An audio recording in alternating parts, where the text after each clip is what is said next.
नमस्कार दोस्तों, मैं सुनील कुमार आपका स्वागत करता हूं आपके अपने चैनल क्या ऐसा होता है में। दोस्तों, काल सर्प दोष आप जानते हैं।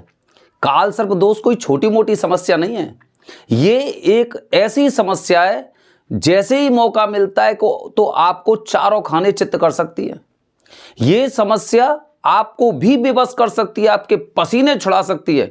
जैसे ही पता चलता है कि आप इसके शांति के लिए कुछ उपाय करने का प्रयास कर रहे हैं या फिर आपके मन में कुछ ऐसी जिज्ञासा है कि मैं इस दोष से मुक्ति पालूं, जैसे ही आपने सोचा तो कुछ ना कुछ आपकी जिंदगी में ऐसा हो सकता है कि आप उससे मुक्ति पाने का, वो तो बहुत दूर की बात है, मतलब ये मान लो कि आप अपने दोस्त को भूल जाते हैं, आप जा ही नहीं पाते।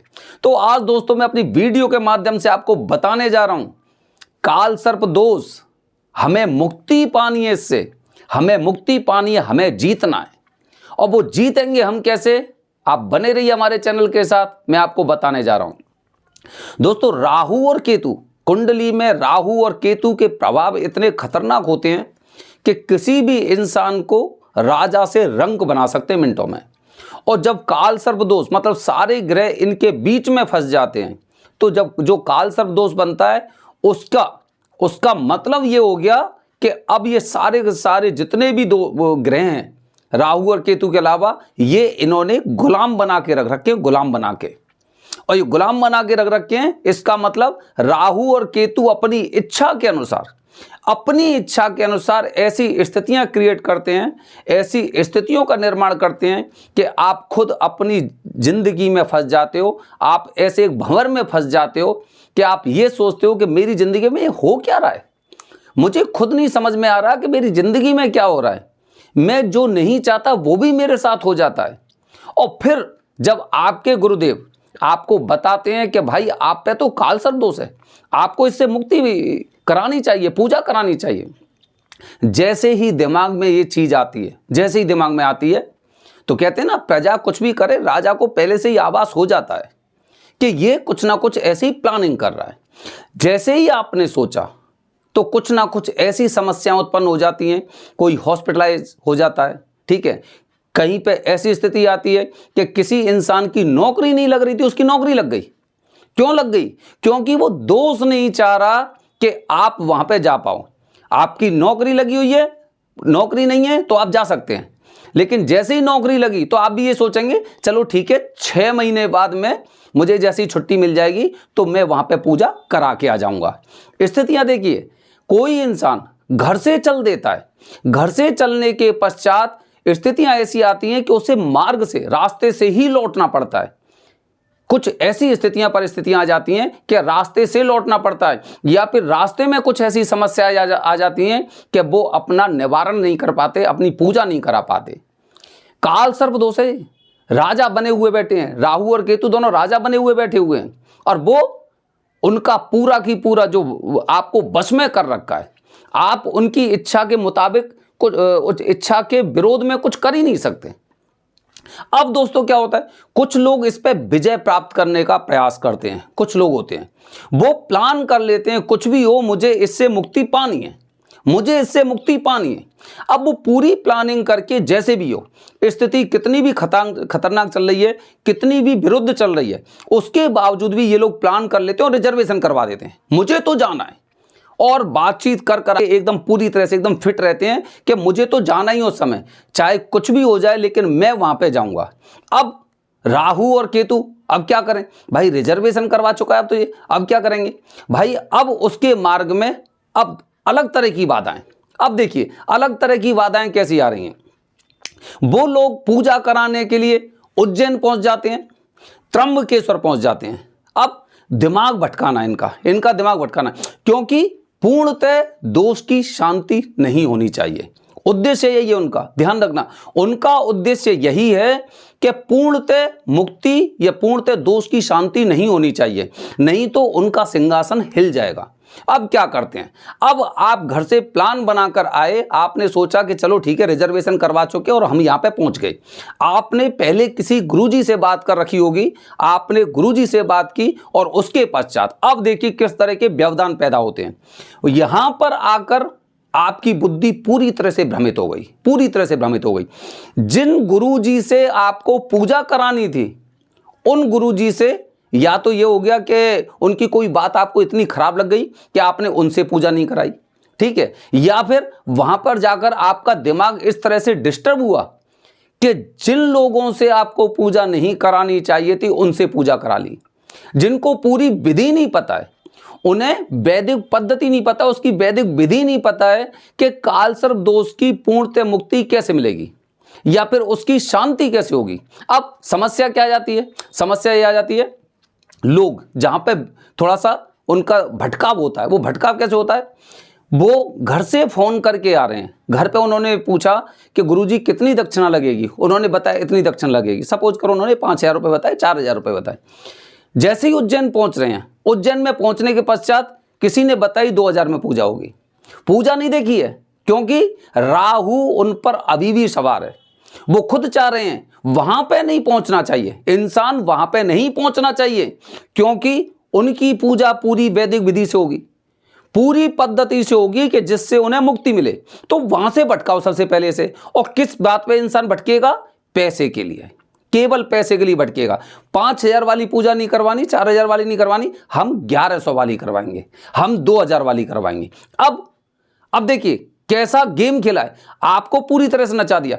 आप पूरी तरह से अभी तक विजय प्राप्त किए हुए थे, पूरी तरह से विजय प्राप्त किए हुए थे। आपने हर स्थिति परिस्थिति को ध्यान में रखते हुए आपने रिजर्वेशन करवाया, और रिजर्वेशन करवाने के पश्चात आप उस क्षेत्र में पहुंच गए, आप त्र्यंबकेश्वर पहुंच गए, उज्जैन पहुंच गए। वहां पे जाके आपके दिमाग में कीड़ा, क्योंकि राहु और केतु तो भाई वो अपना सिंहासन नहीं खोना चाहते।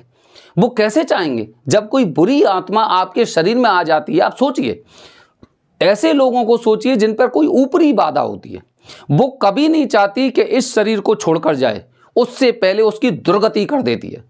अब उसके लिए उस शरीर को छोड़ पाना बड़ा मुश्किल होता है, तो इसीलिए वो बीच बीच में जैसे ही जहां पे उसका निवारण होना होता है, उससे वो भटका देती है। इसी तरह से जो राहु और केतु होते हैं, वो इंसान को जब तक उसकी पूजा नहीं हो जाती तब तक बुरी तरह से भटकाते हैं। और वो भी जानते हैं, वो भी अच्छी तरह से जानते हैं कि इंसान कैसे, कब और कहां भटक सकता है, ठीक है। अब उन्होंने देखा पैसे की वजह से कि भाई वो हमारे गुरुजी तो हैं, वो तो इतने की पूजा करा रहे हैं, यहाँ पे तो 1,500 में भी पूजा हो रही है, यहाँ पे तो 2,000 में भी पूजा हो रही है। और इस तरह से राहु को भी शांति मिलती है कि इसके दिमाग को मैं भटका रहा हूं। ये इंसान खुद नहीं समझ पाते, इसमें इनकी गलतियां नहीं है, ये इंसान खुद नहीं समझते, इनको पता ही नहीं रहता है कि इनके दिमाग किसी और की वजह से चल रहा है, इनका दिमाग पैसे संतुलन खत्म हो जाता है। क्योंकि जैसे ही आप त्र्यंबकेश्वर पहुंच रहे हैं या जैसे ही आप उज्जैन पहुंच रहे हैं, तो एकदम वो शक्तियां इतनी प्रभावी रूप से आप पर हावी हो जाती हैं कि पूर्ण वैदिक विधि से जो कार्य होना होता है, उस कार्य को वो होने ही नहीं देंगे, नहीं होने देंगे। आपने पूरी बात कर ली, पूरी बात कर ली, त्र्यंबकेश्वर पहुंच गए, उज्जैन पहुंच गए, लेकिन उसके बावजूद भी आपके पैर डगमगा गए कि ये पूजा यहां पे भी हो रही है। लेकिन ना तो वो पूजा देखी आपने, ना ये वाली पूजा देखी। इस वाली पूजा में केवल आपको पैसे कम दिखाई दे रहे हैं, इसलिए आपने सोचा एक चौकी पे पूजा हो रही है, 2 चौकी पे पूजा हो रही है, 5 चौकी पे पूजा हो रही है। कौन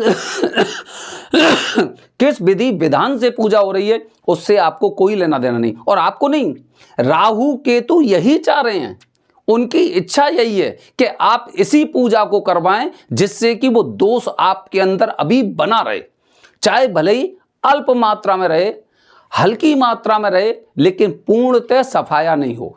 इसीलिए सबसे पहले, क्योंकि जितने भी ग्रह होते हैं वो भी इंसान की प्रवृत्ति जानते हैं कि इंसान सबसे ज्यादा सबसे पहले पैसे पे फंसेगा।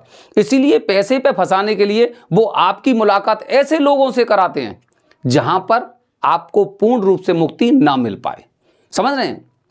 तो दोस्तों, ये राहु केतु हैं, ये अपना वर्चस्व खत्म नहीं करना चाहते और आपके अंदर वो स्थिति परिस्थितियां पैदा कर देते हैं कि आप या तो पूजा करने नहीं जा रहे। काफी बार तो हमने ऐसे लोगों को देखा है, रिजर्वेशन करवा चुके, इत्तेफाक से क्या हुआ, उनकी माताजी हॉस्पिटलाइज हैं, हॉस्पिटल में बढ़ती हैं। काफी बार ऐसा होता है उनके बच्चे की तबीयत खराब हो जाती है। काफी बार ऐसा होता है कि जो लोग बेरोजगार थे उनकी नौकरी लग जाती है, ठीक है। काफी बार ऐसा होता है कि जिस चीज की वो प्लानिंग कर रहे होते हैं वो कार्य उनका सफल हो जाता है, लेकिन पूजा करने मत जाइए। कहते हैं ना, ये काम मत करिए, मैं धीरे धीरे करके आपको ऊपर ले जाऊंगा, फिर नीचे फेंक दूंगा, फिर ऊपर ले जाऊंगा, फिर नीचे फेंक दूंगा। तो जब अभी आप नीचे हो तो राहु ने एक आपको अच्छा दिन दिखाया और आपको ऊपर ले गया, लेकिन आप नहीं जानते, ये गेम जानते ही नहीं आप, कि उनकी खुद इच्छा है।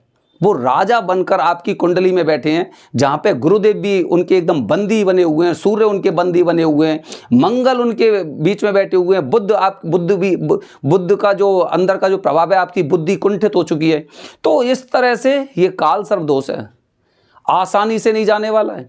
और अगर आप पूजा करा के आ गए हैं तो आपको भी आभास हो जाएगा कि मैंने पूजा कैसी करवाई है। समझ रहे हैं, पूजा कैसी करवाई है, क्या मैंने उसी विधि विधान से करवाई है, क्योंकि मुझे फल मिलने शुरू हो जाते हैं। अगर फल नहीं मिल रहे तो आप समझ लीजिए कि आपने किस तरह की पूजा करवाई है, किन से पूजा करवाई है और कहां पर आप आकर भटके।